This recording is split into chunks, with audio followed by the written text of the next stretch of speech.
O eleitorado do interior de São Paulo é mais conservador do que o da grande São Paulo, região metropolitana.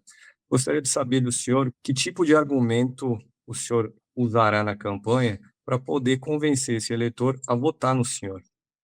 E gostaria de fazer uma segunda pergunta. O governador Tarcísio disse aí nos últimos dias que não pensa mais, não cogita mais, privatizar certas linhas de metrô. O senhor acha que isso é uma postura eleitoreira, por exemplo, que depois da eleição ele pode mudar de ideia, ou é um reconhecimento sincero, ele usou isso, né, não tenho medo de voltar atrás, reconhecimento sincero de que privatizações podem fazer mal aos serviços públicos? André, eu não tenho certeza se é sincero ou não, porque quando ele participou da eleição de 2022, ele disse que não tinha posição firmada sobre a privatização da Sabesp, mas que ia estudar o tema. E nos primeiros meses, antes de qualquer ser humano conseguir fazer um estudo dessa natureza, ele anunciou o processo de privatização. Então, será que de outubro de 2022 para fevereiro de 2023 ele conseguiu estudar um assunto dessa natureza? Lembrando que o Estado de São Paulo já tinha contratado um estudo sobre a privatização da Sabesp e o estudo era inconclusivo sobre as vantagens ou não da privatização. Então, não é que tinha um estudo feito que ele leu e se convenceu. Tinha um estudo que não cravava, não recomendava a privatização. Isso segundo os especialistas que eu consultei. Eu não li o estudo, tenho que ser sincero, mas eu consultei gente da Sabesp que me informou que já havia um estudo que não era conclusivo sobre a privatização.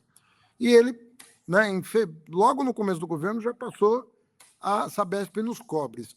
Na minha opinião, vendeu barato e sem as garantias para o usuário do serviço público. Né? Porque o que você vê é que tem gente sem água, com água cheirando mal, ou não tem um abastecimento garantido, obras mal feitas, que inclusive causaram 3 mortes no estado de São Paulo, acidentes em todo canto, explosões, inclusive de gás, por imperícia, casas que foram interditadas, população removida, tudo por causa da pressa e da falta de zelo com uma coisa tão essencial como é o caso da água. Então, eu não saberia te dizer se é um jogo de cena, né, ou não. Né? Até porque, vamos combinar que está quase tudo privatizado no estado de São Paulo. O serviço funerário aqui da cidade de São Paulo foi privatizado pela direita. O serviço funerário. Tudo está sendo privatizado. Todos os parques estão sendo privatizados. Alguns estão virando shopping a céu aberto, perdendo todo o espaço de contemplação. Tem várias coisas acontecendo e tudo que se fala é de continuar essa sanha privatista que faz com que os paulistas percam a noção de espaço público, de serviço público.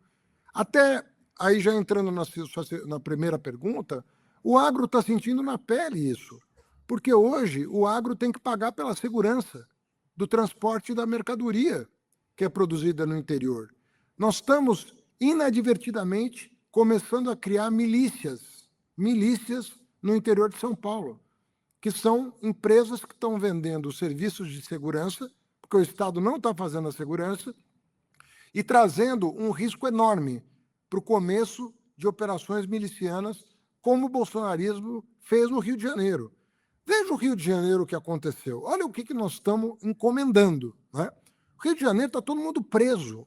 Todo mundo que é ligado ao Bolsonaro, todo mundo, está em situação difícil.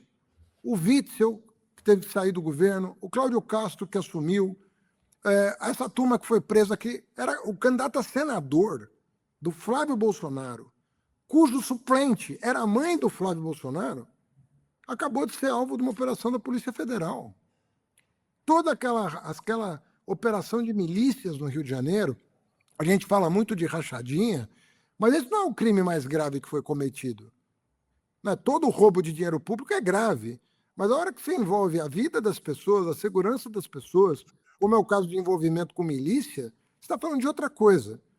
Terceiro lugar, quem é que faz plano safra para valer? É o presidente Lula. O plano safra é feito pelo Ministério da Fazenda, a parte financeira.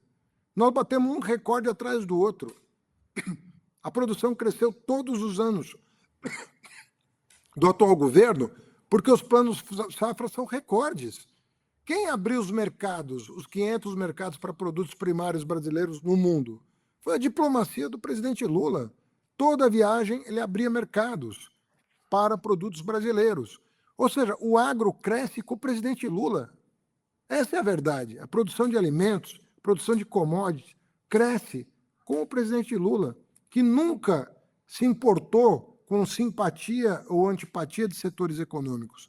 Apoiou o agro porque ele sabe que apoiar o agro é apoiar o cidadão brasileiro que trabalha e que tem comida mais barata na mesa do que tinha no governo Bolsonaro. Compare a inflação de alimentos do governo Bolsonaro com o governo Lula. Compare a inflação de alimentos. Veja o que aconteceu. Quanto que subiram os alimentos no governo Bolsonaro e quanto que subiu no governo Lula. Não tem termo de comparação. Isso não significa que nós estamos satisfeitos. Não é isso. Né? A impressão que dá, não, então está tudo bem. Não. A gente continua trabalhando. O presidente Lula, agora nós batemos recorde na venda de veículos. Mais de 2 milhões de veículos vendidos no primeiro semestre de 2026. É o estado de São Paulo que mais se beneficiou disso. A indústria, se tem uma chance, é com o governo que quer a reindustrialização e não o governo que desindustrializa. E com tudo que a gente está colocando de dinheiro federal aqui em São Paulo está diminuindo o investimento em relação ao governo Dória e Rodrigo Garcia. Está caindo o investimento no estado de São Paulo. E o caixa do estado de São Paulo está baixo, apesar da venda da Sabesp. Então, nós temos que fazer esse tipo de discussão com todos os paulistas, mas também com o interior de São Paulo, que está pagando um preço caro pelo tarifaço do Trump, que tem apoio dos bolsonaristas, né? Pela falta de apoio de segurança no transporte das mercadorias, que estão cada vez mais caras, né? No estado de São Paulo, por causa do custo da segurança no transporte das mercadorias. Então, nós temos muito argumento para falar com o interior, muito argumento.